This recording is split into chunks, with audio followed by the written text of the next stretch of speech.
নমস্কার বন্ধুরা, আশা করছি আপনারা সবাই ভালো আছেন এবং সুস্থ আছেন। আমি রাখি আমার চ্যানেলে সবাইকে জানাই অনেকটা স্বাগত। তো বন্ধুরা, আমরা মেয়েরা সকাল থেকে রাত পর্যন্ত নানান কাজে ব্যস্ত থাকি। এবার সেই সমস্ত কাজকর্মগুলো যদি ছোট ছোট টিপসের মাধ্যমে করা হয়, দেখবেন অনেকটা সময় বাঁচবে, অনেকটা টাকা পয়সা সাশ্রয় হবে এবং আমরা নিজেদের জন্য একটু সময় ঠিকই বের করতে পারবো। তো আমি চলে এসেছি প্রথম টিপসে বন্ধুরা, এখানে নিয়ে নিয়েছি একটা মশলার কৌটো। তো দেখবেন আমাদের বাড়ি এমন কিছু কিছু মশলা থাকে, যেমন জিরের গুঁড়ো, ধনের গুঁড়ো, গরম মশলা গুঁড়ো, এই সমস্ত গুঁড়ো জাতীয় যে মশলাগুলো না আমরা গুঁড়ো করে রাখি। কারণ আমি বাড়ি থেকে গোটা জিরে কিনে আনার পর রোদে একদম পুরো শুকিয়ে নেওয়ার পর মিক্সার মেশিনে দিয়ে গুঁড়ো করে নিই। তো অনেকটা করেই করে রাখি। এবার অনেকটা করে যখন মশলাগুলো করে রাখি, করার পর বাইরে যদি আমরা কোথাও ঘুরতে যাচ্ছি, সেক্ষেত্রে এই মশলাগুলোকে বাড়িতে যতই আমরা টাইট করে কন্টেনারটা আটকে রেখে যাই না কেন, দেখবেন বাড়ি আসার পর সেই একটা জাল জাল উপরে একটা আস্তরণ পড়ে যায় কিংবা দলা দলা পাকিয়ে যায়। অনেকটা সময় অনেক ধরনের সমস্যা হয়। তো এই যে গুঁড়ো মশলাগুলোর মধ্যে যদি পোকা চলে আসে, তখন সেই মশলাগুলো কিন্তু দলা দলা পাকিয়ে যায় আর জাল তো অবশ্যই হয়ে যায়। তো এই যে সমস্যা থেকে রেহাই পাওয়ার জন্য আমরা ছোট্ট একটা উপায় অ্যাপ্লাই করতে পারি। তো বন্ধুরা, আপনারা যখনই বাইরে কোথাও ঘুরতে যাচ্ছেন বেশ কিছুদিনের জন্য, তখন সামান্য পরিমাণ লবণ নিয়ে নেবেন। সেই লবণটাকে মশলার মধ্যে, মানে গুঁড়ো মশলার মধ্যে, সেই ধনে জিরে, যে কোনো গরম মশলার গুঁড়ো, যে কোনো মশলার মধ্যে এইভাবে লবণ উপরে ছিটিয়ে রেখে দেবেন। হ্যাঁ, আর যদি এইটা করেন তাহলে পোকা কখনোই কিন্তু অ্যাটাক করবে না এর মধ্যে। আবার আরেকটা জিনিসও করতে পারেন, লবণ এইভাবে দিয়ে পুরো মশলার মধ্যেই কিন্তু লবণগুলোকে মিশিয়ে দিতে পারেন। এইভাবে মশলার মধ্যে, মানে গুঁড়ো মশলার মধ্যে যদি লবণ মিশিয়ে রাখেন, তাহলেও কিন্তু কখনোই এই মশলার মধ্যে পোকা অ্যাটাক করতে পারবে না। কারণ পোকারা লবণ থাকলে সেই সমস্ত জায়গায় কিন্তু পোকারা কখনোই আসে না। তো বন্ধুরা, আপনাদের এতটা দামি জিনিসপত্র, মানে মশলাপাতিগুলো প্রচুর দাম, সেই দামি জিনিসপত্র যদি একটু অবহেলার জন্য নষ্ট হয়ে যায়, তাহলে কিন্তু আমাদের অনেকটাই সমস্যা হয়, অনেকটা টাকা পয়সা খরচাও হয়ে যায়, সেটা বাদ দিয়ে দিতে হয়। তাই একটু লবণ এর মধ্যে ছিটিয়ে রেখে যাবেন, তাহলে দেখবেন কোনো সমস্যা হবে না। আশা করছি এই টিপসটা অনেকটা ভালো লাগবে। চলে এসেছি পরবর্তী টিপসে আমরা বাজার থেকে যখন কুমড়ো কিনে আনার পর দেখবেন সেই কুমড়োটা যদি 2-4 দিন পরে আমরা খাবো, তখন কি করি, ফ্রিজের মধ্যে তুলে রাখি। ফ্রিজের মধ্যে রাখলে এই যে উপরের গাটা, মানে যেখান থেকে কেটে আনা হয়েছে, সেই কাটা জায়গাগুলো বড্ড বাজে দেখতে হয়ে যায়, শুকিয়ে যায়, ফাঙ্গাস লেগে যায় অনেক সময়। তো আমরা প্রথমে যেটা করব, এই কুমড়ো বাজার থেকে কিনে আনার পর কুমড়োর যে দানাগুলো আছে, এই দানার অংশগুলোকেই কিন্তু প্রথমে আমাদের কেটে বাদ দিতে হবে। কারণ এই দানার জায়গা থেকেই কিন্তু কুমড়ো পচতে শুরু করে। তো বন্ধুরা, আমরা এই যে দানার অংশটাকে তো বাদ দিয়ে দিচ্ছি। বাদ দেওয়ার পর কুমড়োটাকে এখন আমরা গুছিয়ে রাখবো। এইভাবে গুছিয়ে রাখলে দেখবেন 1 সপ্তাহ পর্যন্ত, 1 সপ্তাহের বেশিও কুমড়ো রাখবেন ফ্রিজের মধ্যে, কুমড়ো পচবে না, নষ্ট হবে না। এইভাবে দানাটা তো বের করে দিলাম। বের করার পর এই যে কুমড়োর গায়ে সাইডে যে সমস্ত জায়গাগুলোর মধ্যে ফাঙ্গাস লেগে গেছে, মানে ফাঙ্গাস লাগার কারণেই কিন্তু কুমড়োটা পচতে শুরু করে। তো এই সমস্ত জায়গাগুলো চাকুর সাহায্যে আমরা এর উপর থেকে একটা অংশ আমরা কেটে বাদ দিয়ে দিচ্ছি। তো দেখতেই পাচ্ছেন কিভাবে আমি কেটে বাদ দিচ্ছি। তো এইভাবে আমরা কুমড়োটাকে পরিষ্কার করে নেব। পরিষ্কার করার পর এর মধ্যে এমন কিছু উপকরণ আমরা মিশিয়ে রাখবো, যার ফলে কুমড়ো পচবেও না, কোনো সমস্যা হবে না। তো বন্ধুরা, কুমড়োটা কিন্তু আমার পরিষ্কার করা হয়ে গেছে। এবার এই কুমড়োর দানার অংশটাও কিন্তু বড়া করে খেতে পারেন, দানা অনেকটা উপকারী। এইবার এই যে কুমড়োটা পরিষ্কার করে নিয়েছি, এর মধ্যে আমরা দিয়ে দেব সামান্য পরিমাণ সর্ষের তেল।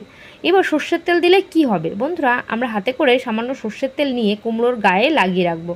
তাহলে ফ্রিজের মধ্যে রাখলে যে কুমড়োর এই যে উপরে যে পরিষ্কার জায়গাটা যে শুকিয়ে যায়, আর নেক্সট টাইমে আমরা বের করে যখন রান্না করি, সেই শুকনো জায়গাগুলোকে আবার কেটে পরিষ্কার করে বাদ দিতে হয়। তো সেই বাদ আর দিতে হবে না। এইভাবে কুমড়োর মধ্যে যদি একটু সর্ষের তেল লাগিয়ে রাখতে পারি, তাহলে কিন্তু কুমড়ো কখনোই শুকিয়ে যাবে না। আমরা ফ্রিজ থেকে বের করে ডাইরেক্ট এটাই কাটতে পারবো। এখান থেকে কোনো অংশ কেটে কিন্তু আমাদের উপর থেকে কেটে বাদও দিতে হবে না। শুকিয়ে না গেলে কোনো সমস্যাই হবে না, ফাঙ্গাসও লাগবে না।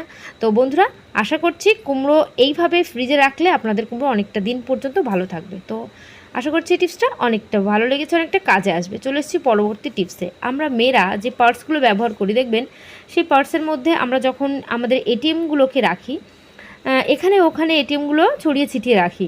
এবার অনেকটা সমস্যা, অনেক সময় পার্স ছাড়া যে সাইড ব্যাগগুলো হয়, সাইড ব্যাগের মধ্যেও আমরা এটিএমগুলো নিয়ে যাই। তো এই যে যখন আমরা এটিএমগুলো নিই তখন প্রয়োজন মতো একটা জায়গায় এটিএম রাখছি, আর একটা জায়গায় খুঁজে বেড়াচ্ছি, এই যে একটা সমস্যা হয়ে যায়। যদি 2-3টে এটিএম থাকে তখন আরও সমস্যা হয়। তো আমরা কি করব? এই এটিএমের ব্যাগ যাদের আছে তাদের আলাদা ব্যাপার, যদি ব্যাগ না থাকে সেক্ষেত্রে আপনারা কি করবেন? কিনে আনতে পারছেন না এই মুহূর্তের জন্য, তখন মেয়েদের কাছে টিপের পাতা অবশ্যই থাকে।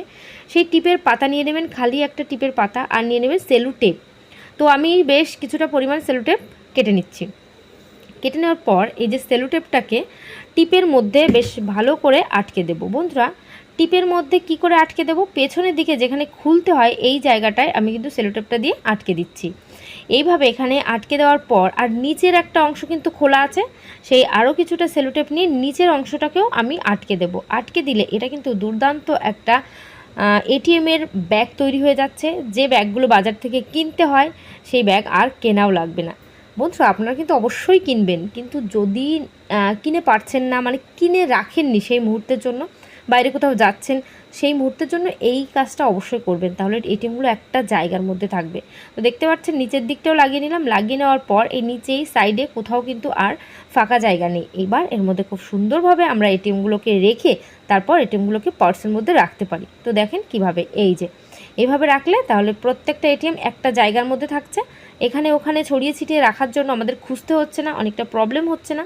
তো দেখেন বন্ধুরা, এইভাবে আমরা পার্সের মধ্যে রেখে দিতে পারবো। অথবা সাইড ব্যাগ যারা ইউজ করছেন তারা সাইড ব্যাগের একটা জায়গায় রেখে দিলে প্রয়োজন মতো এখান থেকে এটিএমগুলো ব্যবহার করতে পারবেন। তাহলে আর এখানে ওখানে খুঁজে বেড়ানোর ব্যাগের মধ্যে আর এই সমস্যার মধ্যেই পড়তে হবে না। প্রয়োজন মতো এখান থেকে একটা বের করবেন, এটিএমটা কাজে লাগাবেন, আবার প্রয়োজন মিটে গেলে এই জায়গার মধ্যে রেখে দেবেন। তো বন্ধুরা, আশা করছি এই টিপসটাও আপনাদের অনেকটা কাজে আসবে। তো চলে যাব পরবর্তী টিপসে।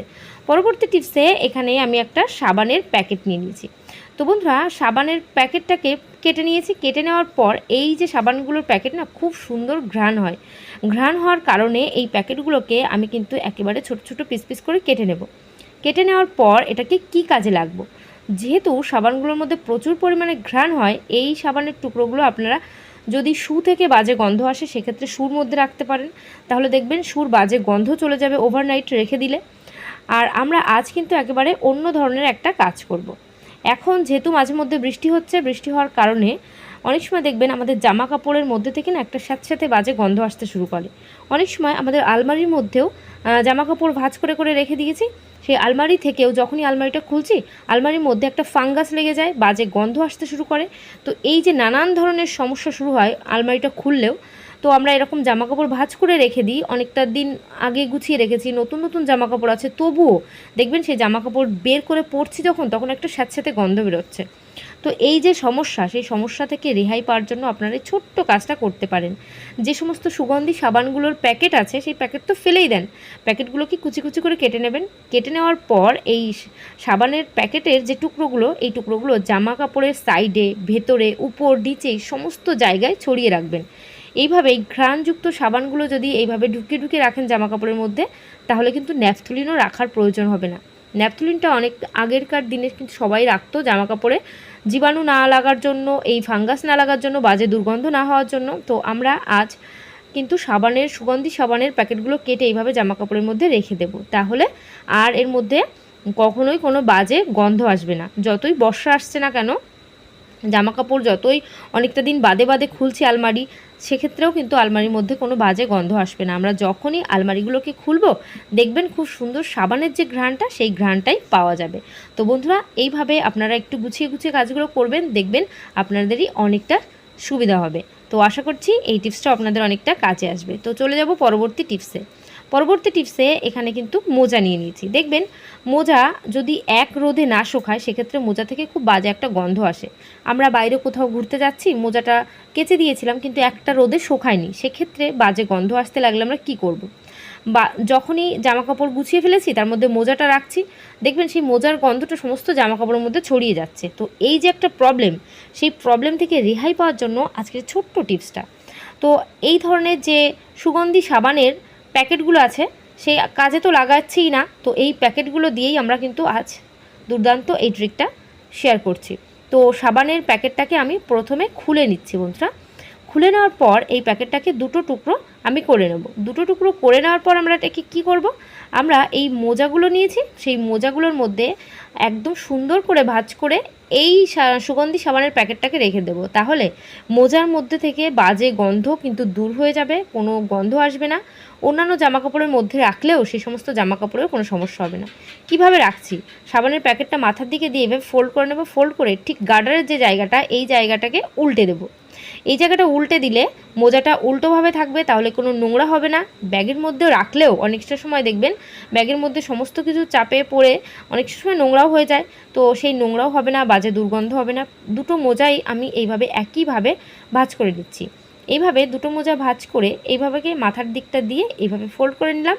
ফোল্ড করার পর এবার আরও ওই মোজাটাকেও এই মোজাটার মধ্যেই কিন্তু ভাঁজ করে রাখবো।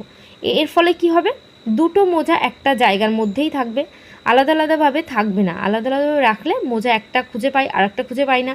যেহেতু আমরা কোথাও বাইরে গেলে অনেকটা লাগেজ থাকে আমাদের, তার মধ্যে মোজা খুঁজে পাওয়া অনেকটা সমস্যা হয়ে যায়। তাই ছোট্ট টিপসটা অ্যাপ্লাই করবেন, দেখবেন মোজা খুব সহজে খুঁজে পাবেন। বাজে গন্ধ আসলে সেই গন্ধ থেকে মুক্তি পাবেন, কোনো সমস্যা আর হবে না। তো বন্ধুরা, আশা করছি আমার এই টিপসটা আপনার অনেকটা কাজে আসবে। যদি ভালো লাগে বন্ধুদের সঙ্গে শেয়ার করতে ভুলবেন না।